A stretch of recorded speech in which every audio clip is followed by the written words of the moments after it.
Hello, welcome to my weekend lazy vlogs. Lazy ఎందుకు అనుకుంటున్నారా? 2 months నుంచి సేమ్ హాస్టల్లో ఉంటున్నాను. బట్ ఫస్ట్ టైం ఒంటరిగా షాపింగ్కి వచ్చాను. ఎప్పుడూ ఆన్లైన్లో ఏం ఆర్డర్ పెడదాం, ఈ రోజైనా ఎక్స్ప్లోర్ చేద్దామని చెప్పి మిట్ట మధ్యాహ్నం that in Chennai 1 kilometer walk చేసుకుంటూ ఫైనల్గా ఈ సూపర్ మార్కెట్కి వచ్చాను. లేడీకి లేచిందే పరుగని మనం ఏదైనా అనుకుంటే ఇమీడియట్గా అయిపోవాలి.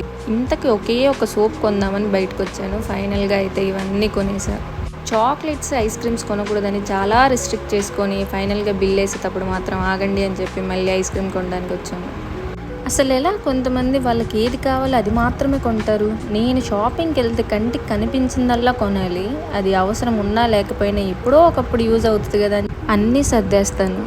ఇలాంటప్పుడే అనిపిస్తుంది అంబానీ మా తాతయ్యనా బాగుండు అని. హిహి. ఐస్ క్రీమ్ అయితే కొన్నాను, కానీ రూమ్కి వెళ్ళే లోపు ఈ ఎండకి అది తినాలా తాగాలా అనేది డౌటే. రిటర్న్లో వచ్చేటప్పుడు ఈ పెట్ షాప్ కనిపించింది. షాప్ అతను పట్టుకెళ్ళు అంటే నాకే ఫుడ్ లేదు బ్రో, వాటికి ఎక్కడ పెట్టను అని చెప్పి చూసి వచ్చేసాను. ఫైనల్గా అయితే రూమ్కి వచ్చేసి కుకీస్, ఐస్ క్రీమ్ అన్నీ ఫినిష్ చేశాను. How is your weekend?